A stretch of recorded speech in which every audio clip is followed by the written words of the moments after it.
بسم اللہ الرحمن الرحیم۔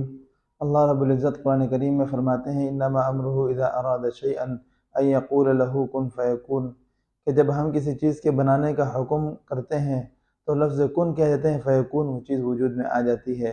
تو اللہ رب العزت کے کسی چیز کو وجود میں لانے کے لیے صرف اتنا کہہ دینا کن کہ ہو جا، کن کا مطلب ہو جا، تو وہ چیز وجود میں آ جاتی ہے۔ لیکن میرا عزیزو، انسان کی پیدائش کے لیے اللہ رب العزت نے قرآن کریم میں ایک اور جگہ فرمایا فَإِذَا سَوَّيْتُهُ، جب یہ برابر اللہ نے اس کو برابر کیا، وَنَفَخْتُ فِيهِ مِن رُوحِي، اللہ کہتے ہیں میں نے اس کے اندر روح کو پھونکا۔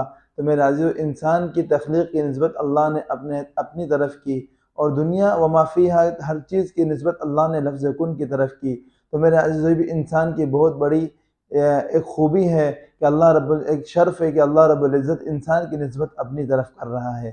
لیکن نہیں میرے عزیزو، ایسے ہی نہیں کر رہا، بلکہ اللہ نے اس انسان کی نسبت اپنی طرف کیوں کی؟ ایک اور جگہ اللہ فرماتے ہیں وَمَا خَلَقْتُ الْجِنَّ وَالْإِنسَ إِلَّا لِيَعْبُدُونَ، کہ میں نے جنات اور انسانوں کو صرف اور صرف اپنی عبادت کے لیے پیدا کیا، کہ انسان دنیا میں آ کر اللہ رب العزت کے احکامات پر عمل کرے، اللہ کو راضی کر لے اور اللہ کو خوش کر لے۔ اس طرح کے صحابہ اکرام کے بارے میں اللہ رب العزت نے فرمایا رضی اللہ عنہم ورضوا عنہ، کہ اللہ بھی ان سے راضی اور اللہ بھی ان سے راضی۔ تو کتنی بڑی خوشخبری ہے کہ اللہ نے دنیا میں انہیں خوشخبری سنا دی۔ تو میرے عزیزو، اسی طرح جو اللہ رب العزت کو راضی کر کے چلے جاتا ہے، یا ایتھا النفس المطمئنہ، اے اطمینان والے روح، ارجعی الی ربک، اپنے رب کی طرف لوٹ جا، راضیۃ مرضیہ، اس حالت میں کہ اللہ بھی تجھ سے راضی، تو بھی اللہ سے راضی، فادخلی فی عبادی، اللہ کہہ رہے میرے نیک بندوں میں داخل ہو جا، وادخلی جنتی، اور میرے جنت میں داخل ہو جا۔ تو میرے عزیزو، کتنی بڑی خوش نصیبی، کتنا بڑا اعزاز ہوگا کہ اس وقت نفسا نفسی کا دور ہوگا، ہر انسان پریشان، ہر انسان غفلت کے اندر ہوگا۔ یوم یفر المرء من اخیہ وامہ وابیہ وصاحبتہ وبنیہ لکل امرئ منہم یومئذ شأن یغنیہ۔ میرے عزیزو، باپ اپنے بیٹے سے بھاگے گا، بھائی اپنے بھائی سے بھاگے گا، ہر ایک دوسرے سے بھاگ رہے ہوں گے، ہر ایک اپنے گناہوں کی دلدل میں ہوگا، ہر ایک کو اپنی پڑی ہوگی، نفسا نفسی کا دور ہوگا، کسی کی کوئی پرواہ نہیں ہوگی، ایسا وقت ہوگا۔ لیکن جب اللہ رب العزت کو راضی کر کے گیا ہوگا تو اللہ رب العزت کیا فرما رہے ہوں گے؟ فادخلی فی عبادی، میرے نیک بندوں میں شامل ہو جا، وادخلی جنتی، اور میرے جنت میں داخل ہو جا۔ تو میرے عزیزو، کتنی بڑی خوش نصیبی ہوگی کہ اللہ رب العزت ان کو اپنے نیک بندوں میں شامل کرنے کا خود کہہ رہے ہوں گے، اور ان کو جنت کی بشارت مل جائے گی، اور بغیر کسی پریشانی کے، بغیر کسی ٹینشن کے اللہ رب العزت جنت میں داخل کر دیں گے۔ کیسی جنت ہوگی؟ خالدین فیہا ابدا، ہمیشہ ہمیشہ اس میں رہے گا، نہ کوئی تکلیف پہنچے گی، لا یصدعون عنہا ولا ینزفون، نہ کبھی سر میں درد ہوگا، لا یسمعون فیہا لغوا ولا تأثیما، نہ وہاں پر کوئی لغو اور بیہودہ باتیں سنے گا۔ تو میرے عزیزو، کتنی اچھی جنت ہوگی، وہاں پر اللہ رب العزت کی طرف سے سلامتی ہی سلامتی ہوگی، رحمت ہی اور رحمت ہوگی۔ اللہ رب العزت کو ہر طرف سے اللہ رب العزت کی بڑائی بیان کی جائے گی۔ لیکن میرے عزیزو، اگر اللہ کو ناراض کر چلا گیا، اللہ کی نافرمانی کی، اللہ رب العزت نے اس کا بھی ذکر قرآن کریم میں فرمایا وَأَمَّا مَنْ أُوتِيَ كِتَابَهُ بِشِمَالِهِ، جس کے نامہ اعمال اس کے بائیں ہاتھ میں مل گئے، فَيَقُولُ يَا لَيْتَنِي لَمْ أُوتَ كِتَابِيَهْ، وہ کہے گا کاش کہ میرے نامہ اعمال نہ پڑھے جاتے، وَلَمْ أَدْرِ مَا حِسَابِيَهْ، اور کاش کہ میرا حساب کتاب ہی نہ ہوتا، يَا لَيْتَهَا كَانَتِ الْقَاضِيَةَ مَا أَغْنَىٰ عَنِّي مَالِيَهْ، دنیا میں کوئی پریشانی آتی ہے، انسان کی توجہ فوراً اپنے مال کی طرف چلی جاتی ہے، وہ کہے گا مَا أَغْنَىٰ عَنِّي مَالِيَهْ، میرے مال نے مجھے کوئی فائدہ نہیں دیا، ہلک عنی سلطانیہ، میری بادشاہت نے مجھے ہلاکت میں ڈال دیا۔ دنیا کے اندر بادشاہت کے لیے، کرسیوں کے لیے لڑ رہے ہیں، ایک دوسرے کے ساتھ دشمنیاں پیدا ہو رہی ہیں کہ میں بادشاہ بن جاؤں، میں وزیر بن جاؤں، لیکن اس وقت کیا کہے گا؟ ہلک عنی سلطانیہ، کہ میری بادشاہت نے مجھے ہلاکت میں ڈال دیا۔ اللہ رب العزت کیا فرما رہے ہیں؟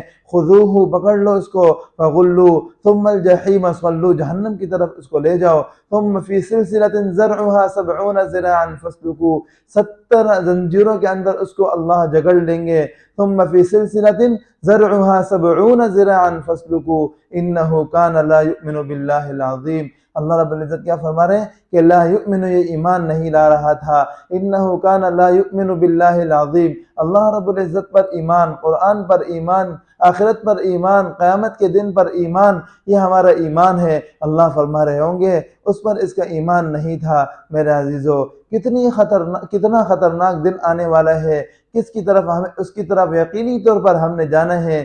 دنیا ایک دھوکے کا گھر ہے میرے عزیزو، اس گھر کے اندر ہم نے رہنا ہے، اس گھر کی حیثیت ہی کا کہ جس کی نسبت اللہ کے نبی صلی اللہ علیہ وسلم کیا فرما رہے ہیں کہ صحابہ اکرام کے ساتھ جا رہے ہیں، راستے میں ایک مرے ہوئے ایک جانور پڑا ہوا ہے، غالباً بکری کا بچہ تھا۔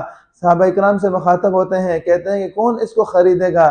صحابہ اکرام کہتے ہیں یا رسول اللہ، یہ تو مرا ہوا ہے، اس کو خریدنے کی کیا ضرورت ہے، یہ تو ہمارے کسی کام کا نہیں۔ تو میرے عزیزو، اللہ کے نبی صلی اللہ علیہ وسلم فرماتے ہیں کہ دنیا کی حیثیت بھی ایسے ہی ہے میرے عزیزو، متاع الدنیا قلیل، دنیا کی زندگی بہت مختصر ہے، بہت مختصر ہے۔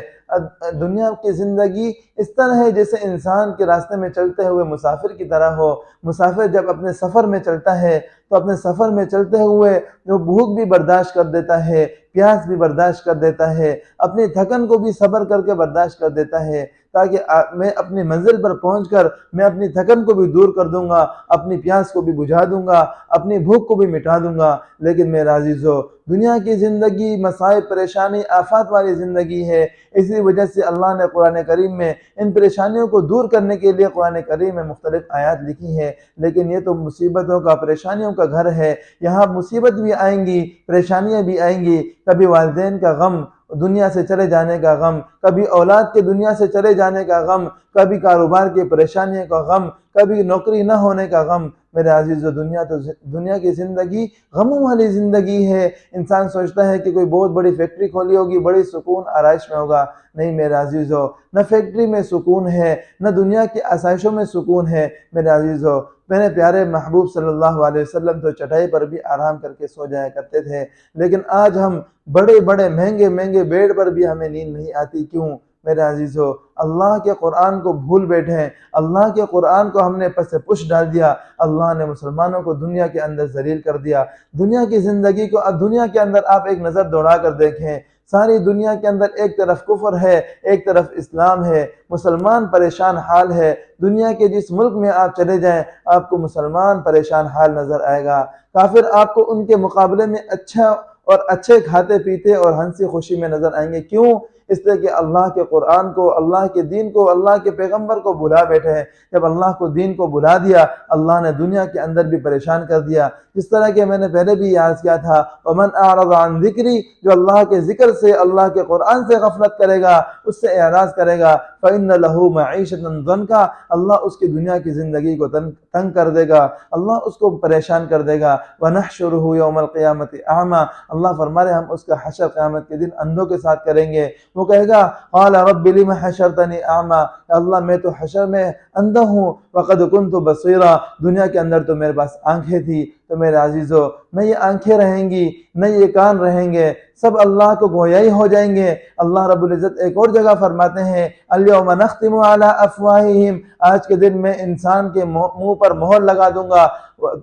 اليوم نختم على افواہہم وتکلمنا ایدیہم، انسان کے ہاتھ بول رہے ہوں گے، وتشہد ارجلہم، انسان کی پاؤں گواہی دے رہے ہوں گے، بما كانوا یکسبون، جو وہ کیا کرتا تھا۔ تو میرے عزیزو، ایک ایسے ٹھکانے کی طرف ہم نے جانا ہے، آخرت کی طرف جانا ہے، جہاں کوئی کام نہیں آئے گا۔ میرے عزیزو، نفسا نفسی کا دور ہوگا، ہر ایک اپنے گناہوں کے پسینے کے اندر ڈوبا ہوا ہوگا۔ میرے عزیزو، ایسے دن کی طرف ہم نے جانا ہے، تو اس کے لیے تیاری آج کرنی ہے۔ دنیا میں اللہ کو راضی کر لیا، اللہ کے نبی کو راضی کر لیا، اللہ رب العزت کا وہی فرمان کہ ارجعی الی ربک راضیۃ مرضیہ فادخلی فی عبادی وادخلی جنتی۔ اللہ رب العزت ہمیں عمل کرنے کی توفیق عطا فرمائے۔